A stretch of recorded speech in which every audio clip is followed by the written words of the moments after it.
안녕하십니까. 안녕하세요. 교육운동가, 교육학 박사, 그 두 가지 다 가지고 계신 그 이종태 박사님의 교육 이야기, 사람 사는 세상 제 16번째 시간을 시작하겠습니다. 고맙습니다. 예, 그 보통 교육학 박사님들은 그냥 강단 사학 이런 거 역사처럼 강단 사학이라는 말이 역사에 있죠, 아주. 그 교육학도 이 강단에서만 있는 게 있는 것 같은데 실제로 이제 한 15번 쪽 이렇게 쭉 진행하고 보니까 이 박사님은 그런 강단의 교육학 그냥 박제되어 있는 그런 게 아니라 실제로 살아있는, 그래서 당장 실천에 써먹을 수도 있고 그런 현장에서 나오는 그런 이론도 물론 있지만 그 중에 상당한 부분은 실천 쪽을 맡고 계신 것 같아서 칭찬이시죠? 예. 감사합니다. 교육 운동가라는称호도 좀 맞을 것 같다는 생각이 좀 들었습니다. 그래요. 그리고 이제 좀 한풀 더위가 꺾였죠, 이제. 예, 굉장히 기분이 좋습니다. 그래서 원래 가을형 인간이시군요. 그러니까요. 여름에는 가을이 좋고 뭐 이런 게 있긴 한데 항상 8월에서 9월 이렇게 넘어가면서 날씨가 바뀌면 괜히 기분이 좀 업되는. 그래요. 그 촬영을 한번 그 시골에 가지고 계시다고 하는 그 별장, 예. 그 곡성 거기를 한번 좀 꼭 가보고 싶었는데 가보지 못한 채 여름이 그냥 지나갔어요. 가을이 더 좋죠, 사실. 다음 주가 바로 추석이라 추석 때 갈까요? 추석 때 저는 추석 때 내려갈 겁니다. 연휴 때. 가서 산에 가서 뭐 능이도 따고 이제 그러죠. 그런 능이를 딸 정도의 깊은 산이 있어요? 거기가 전국에서 능이 많이 나는 걸로 유명해서 너무 많은 사람들이 다녀가가지고 산이 그냥 찻길이 돼버렸어요. 그 정도로. 네. 근데 이렇게 미리 이렇게 뭐 독자가 많지는 않지만 여기서 또 공개해버리면 이것도 보는 사람 저 같은 몰랐던 사람들. 그게 채불암이 옛날에 그 한국인의 밥상. 그때 그 동네 가서 촬영한 바람에 그 동네가 완전 유명한 동네가 돼버렸어요. 예. 그렇군요. 자, 이제 그러면 이제 가을은 보통 독서의 계절 뭐 이러는데 일단 학부모님들께 혹시 뭐 매번 할 때마다 책을 소개해 주시긴 하는데 이번 판에도 뭐 어떻게 책 소개 하나 있으십니까? 조금 더 지난 다음에 소개해드리고 싶은 책이 또 있으시고 그럼 미리 아예 좀 책도 좀 소개하는 코너를 하나 교육과 관련해서 그런 코너 하나 마련해서 좋죠. 네, 그렇게 했으면 좋겠습니다. 오늘 주제는 한마디로 말해서 아이의 배움의 열정을 키우자. 아이의 열정을 키워라. 무슨 열정이냐? 배움에 대한 열정. 배우고 싶은 열정을 좀 가지고 있는데 보통은 뭔가에 의해서 억눌려 있고 잘 안 내왔는데 그렇죠. 그거를 부모든 선생님이든 키워주는 역할을 좀 해보자. 네. 지난주 주제가 지난번 마지막으로 했던 주제가 이제 시험 없는 세상에 살고 싶다는 거였잖아요. 근데 시험이 없는 세상은 그 시험 자체가 이제 여러 가지 문제도 있기 때문이지만 사실은 시험이라고 하는 것이 아이가 가지고 있는 자연스러운 배움의 열정을 누르고 죽이기 때문이다. 결국 시험 없는 세상이라고 하는 것은 아이가 생내적으로 가지고 있는 배움의 열정을 마음껏 발휘하는 세상이다, 이렇게 볼 수 있는데 우리 교육제도나 여러 가지 측면에서 이제 그런 생내적인 배움의 열정을 되살리자 하는 게 오늘 이야기 주제가 되겠습니다. 그래요. 그런데 시험이 이제 지난번에도 제가 좀 잠깐 말씀을 짧게 드리긴 했지만 시험이라는 게 이제 선생님 입장에서는 내가 가르치긴 열심히 가르쳤는데 이 친구들이 어느 정도 이해했는지 잘 몰라서 내가 더 잘 가르치기 위해서 이번에는 좀 이렇게 가르쳐야 되겠구나 하는 그런 생각을 할 수 있는데 또 그거는 이제 그런 말하는 형성평가와 진단평가인데 그런 시험은 얼마든지 있어도 되죠. 이제 지난주에 얘기했던 시험은 한 가지 잣대로 재가지고 너는 1등, 너는 3등, 너는 59등 이런 등수를 먹이는 시험을 하지 말자. 아, 예, 예. 그러니까 남들하고 비교하는 거 특히. 그렇죠. 예. 예, 예.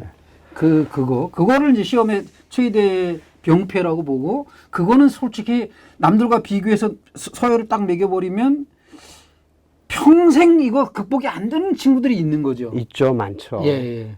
그래서 지금 서열을 먹이는 현재와 같은 평가제도는 네.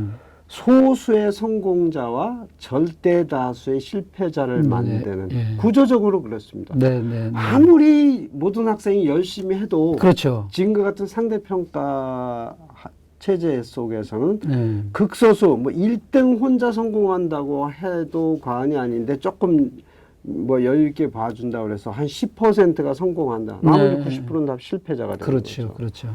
그러니까 이런 체제는 이제 벗어나야 된다. 근데 이게 제가 그 대학에서 좀 강의 좀 해볼 때, 그 대학은 그래도 아니 뭐 완전히 중고등학교까지는 그냥 완전히 상대평가로 해서 그냥 뭐 정말 아무리 열심히 해도 꼴찌가 나오게 마련이었는데, 대학은 딱 가서 성적을 매기다 보니까 그냥 학생들이 다 성적이 좋을 수도 있고, 그래서 A가 상당히 많이 나오기도 하고. 그거 옛날 얘기입니다. 아, 그랬었어요. 그랬는데 한 몇 년 전에 그러니까요. 몇 년 전에 어떻게 했냐면, 그렇게 매기는 대학들에게 하여간 그 페널티를 줬어요, 정부에서. 그러니까 이건 있을 수 없는 일이죠. 그러니까 그건 교육부가 말하자면 일종의 교육에 대한 폭거를 한 겁니다.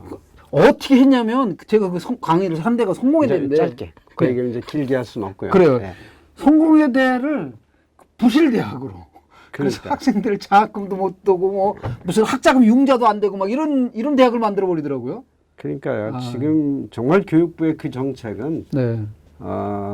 정말 이 재판으로 말하면 사형을 시켜야 되는 그런 잘못된 정책. 네. 근데 지금도 유효하잖아요. 그 정책은 그러니까요. 계속. 그러니까 잘못된 거죠. 네. 그러니 대학도 그 모양이니 예. 중고등학교 과정을 말할 것도 없죠. 예, 이 박사님 하시는 주장하시는 대로 이거 제발 좀 이렇게 흘러갔으면 좋겠는데. 예. 아이의 열정 어떻게 키울까요? 예. 그러니까 기본 전제는 네.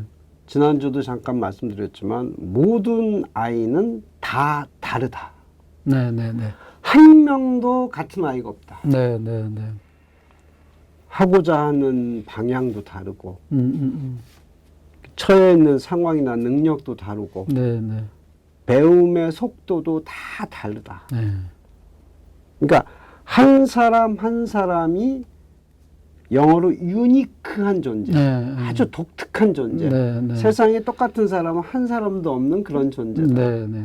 무슨 엄마 아버지 빼닮았다고 그랬는데 걔도 다르거든 또. 그렇죠. 네. 쌍둥이도 다르죠. 네, 쌍둥이도 다르고. 그렇게 다른 아이들을 한 교실에 놓고 똑같은 잣대로 키를 재듯이 재서 네. 1등부터 꼴등까지 먹이는 이런 시험. 네, 이게 네. 이제 잘못된 거라는 건데 네, 네. 그 시험을 보는 전제는 뭐냐면 네. 아이들이 다 똑같이 배운다는 전제예요. 네. 모든 조건이 같다. 네, 선생님도 같고 네. 교실도 같고 같으니까 네, 네. 모든 전제가 같으니까 너희들은 여기서 얼마나 열심히 했느냐에 따라서 결과가 나오는 거다. 이런 거잖아요. 네, 그 말이 안 되는 거죠. 그 전제 자체가 이제 말이 안 되는 건데 네, 네. 그래서 이제 그런 상황을 좀 벗어나자는 게 이제 오늘의 주제인데요. 네. 그러면 이제 이런 질문이 나올 거예요. 그러면 아이들 다 다른 아이들에게 그럼 어떤 내용을 가지고 가르쳐야 되느냐? 네. 그럼 뭐 다 다르게 가르쳐야 되느냐? 이런 네. 질문이 나오는데 답은 예스입니다. 네. 다 다르게 다 다르게 가르쳐야 한다. 그러니까 그게 가능할까요? 뭐 이제 이런 걱정 내지는 네, 질문이 이제 또 막 연달아 나오겠죠. 네, 네. 저번에 소개한 그 외국의 대학학교 중에 이제 매트스쿨이라고 있었잖아요. 미국에 있는. 네, 네. 거기에 이제 핵심 교육 철학 중에 하나가 한 번에 한 아이씩. 한 번에 한 아이씩. 모든 아이들을 절대로 한 교실에 놓고 똑같은 수업을 안 한다는 거예요. 네, 네, 네. 한 명 놓고 그 아이에게 맞는 공부를 한다는 것이죠. 네. 하도록 한다는 거죠. 네, 네, 네. 그러니까 그래서 우리 요즘 뭐 교육부나 교육학 맥락에서 하는 이야기를 보면 이제 개인 맞춤형 뭐 학습 이렇게 네. 되겠죠. 네. 근데 지금 우리나라에서 쓰는 말은 일종의 이제 수사, 레토릭에 불과 말장난. 예, 말장난. 네. 실제로는 거의 맞춤형 학습을 할 수 없는 상황을 만들어 놓고 네. 선생님들한테나 교육부 정책에는 그 개인 맞춤형 그 학습 뭐 수업 이런 얘기가 아주 무수히 많이 나옵니다. 이제 이게 우리나라 정책 용어 중에는 그렇게 사람들을 현혹시키는 단어들이 좀 많은데 실제로 이제 매트스쿨은 그렇게 했잖아요. 네, 네, 네. 거기는 이제 수업이라는 게 없고, 네. 인턴십을 통해서 배우는데, 네. 멘토도 그렇고, 학교 담임선생님도 그렇고, 그 네. 아이에게 필요한 내용을 그때 시간을 할애해서 이제 배우도록 하는 예, 이런 거였는데, 최근에 제가 이제 들었던, 이제 또 그분이 와서 이제 오시기도 하고 저 온라인으로 이제 한국 교사들한테 강좌도 했는데 네. 거기 보니까 이스라엘에 네. 대안학교가 있는데요. 네. 이스라엘의 대안학교는 민주학교라고 부릅니다. 학교 이름 자체가 이제 네, 네. 그 데모크래틱 스쿨입니다. 민주. 그래서 이제 그 앞에 고유명사 하나 붙여서 어디 데모크라틱 스쿨 이런데 예, 예. 그 학교 교육과정 편성하는 거 보니까 재밌더만요. 우선은 학생들이 아주 초등학교 1학년부터 그렇습니다. 네. 이제 학교가 그 여러 가지를 이렇게 이제 그 뷔페처럼 이제 메뉴를 놓고 네, 네. 그래서 아이들 선택하게 해요. 음. 그러니까 개인마다 다 다른 교육과정이 만들어지는 거잖아요. 네, 네, 선택을 네. 자유롭게 할 수 네. 있어요. 그런데 어떤 아이가 보니까 다 마음에 안 들어. 예, 예, 예. 그럴 수 있죠. 어떤 분야에 대해서겠지만 네. 다 마음에 안 들어서 나 이거 선택하고 싶은 게 하나도 없는데요. 그러면 그때 교사가 뭐라 그러면 네가 하고 싶은 게 뭔데? 그렇지. 기타를 하나 네가 스스로 써놓을 수 있다는 그렇죠. 거네요. 예, 예. 그걸 전 이거 하고 싶은데요. 그럼 그거 하자. 예. 이렇게 해서 네, 네. 학교에서 자기가 배우는 교육 과정을 편성하는데 본인 스스로도 만들어낼 수 있다는 거예요. 예, 예, 예. 이게 얼마나 진짜 큰 민주적이네요. 예, 이 배움 자체를 아이의 특성과 또 원하는 거, 네. 아이의 또 수준 이걸 다 고려해서 만드느냐 하는 걸 알 수 있는데 네. 뭐 아직 이제 그런 학교가 세계에서 다수라고 보기는 어렵지만 이제 예외적이지만 이제 궁극적으로는 우리 아이들에게도 그런 기회가 주어져야 되지 않을까. 예, 예, 예. 그런 생각에서 이제 모든 아이가 다 다르다는 것에 맞게 교육 과정을 만들 수 있는 세상을 한번 가보자. 네, 네. 이게 오늘 이제 첫 번째 시작이고요. 네, 예, 예. 그런데 얼마 후에 고교 학점제를 실시한다고 그러잖아요. 네, 네. 그 얘기는 좀 나온 지 오래됐죠. 예, 지금 뭐 열심히 준비하고 있는 것 같은데, 네. 그래서 뭐 어젠가도 신문에 보니까 학점제가 25년부터 실시되는데 좀 앞당겨서 23년부터 거의 뭐 95% 학교들이 이제 실시한다. 뭐 이런 얘기도 나오고 있습니다. 네. 그런데 이제 교사들의 70~70%는 다 반대예요. 교사들이 반대하는 상황에서 학점제가 될는지 저도 이제 걱정이긴 합니다. 왜냐하면 교사들이 볼 때 네. 물론 학점제 취지에 대해서 반대하는 사람도 있지만 다수의 교사들은 취지가 좋다고 하더라도 과연 지금과 같은 상황에서 뭐 일부 교사들이 얘기하는 거 보면 엄청난 행정 업무 또 뭐 등등 여러 가지가 선택하는데 거기에서 교사 그다음에 이제 담임 문제도 심각해집니다. 네. 학생들이 하루 종일 막 돌아다니면은 네, 담임하고 만날 시간이 없잖아요. 네, 그러니까 담임의 역할이 뭐냐. 그다음에 이제 자기 과목을 또 아이들한테 가르치면서 담임할 사람이 없다는 거죠. 네, 여러 가지 걱정을 얘기하는데, 네. 이제 제가 오늘 이제 지적하고 싶은 문제는 뭐냐면, 네. 그 고교 학점제는 아주 최선이라 하더라도 그냥 뷔페식 메뉴에 불과하다. 차려진 밥상만 먹을 수 있다. 네. 결국 개인 맞춤형은 아닌 거죠.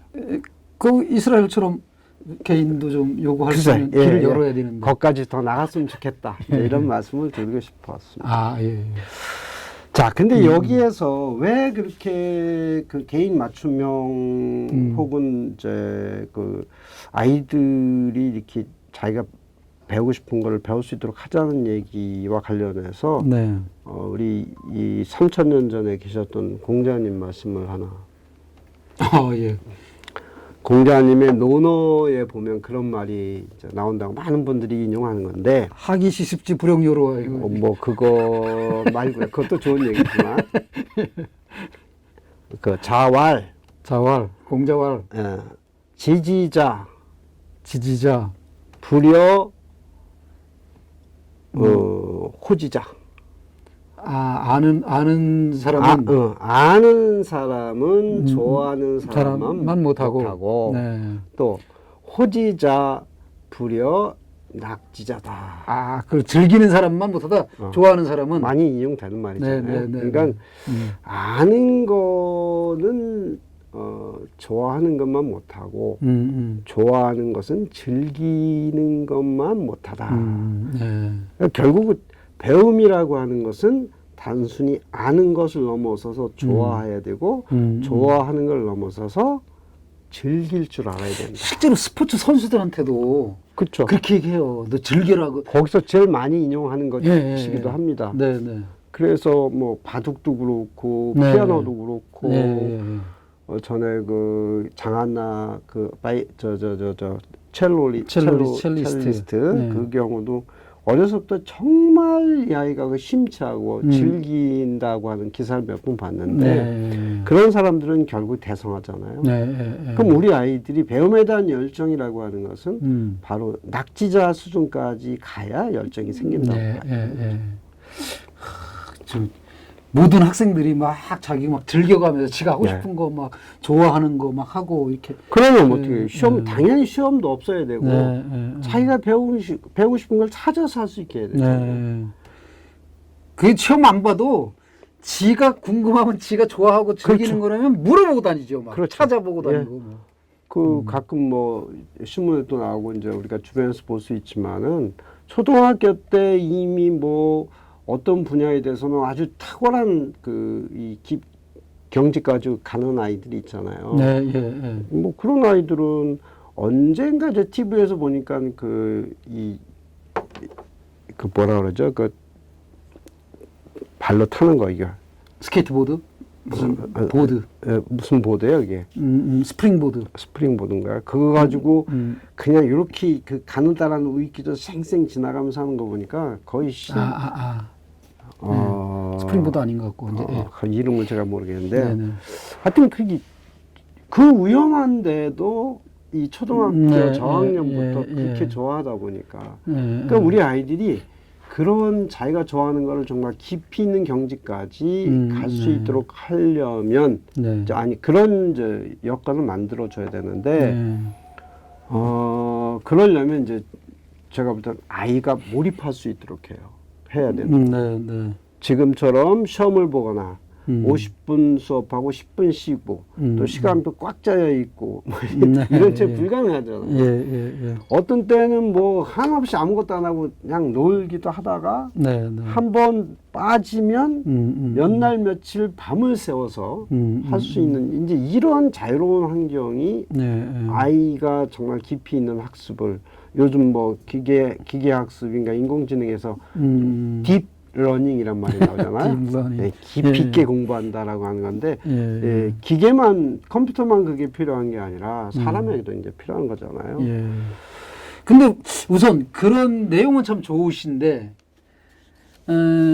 무슨 인원수가 너무 많잖아요. 한 반에. 그래서 이제 좀 이따 실제 여건이 거기에 받쳐주지 못하는 부분이 있어서 그런 준비하는 얘기를 좀 해주세요. 그걸 이제 좀 차근차근 얘기할 건데 그 전에 이제 깊이 있는 경지까지 가려면은 아이가 이제 충분히 몰입할 수 있는 여건을 마련해야 되고 그런 여건, 제도적인 네. 여건 포함해서 부모나 교사가 이제 계속 격려를 해야 되잖아요. 네, 네, 네. 근데 아이들이 배우는 것은 이렇게 어떤 때 몰입할 때 몰입하든 어떤 때 안 하잖아요. 네, 예, 예. 그다음에 몰입할 때 한참 몰입하는데 그 다음 단계를 어디 가야 될지 모르잖아요.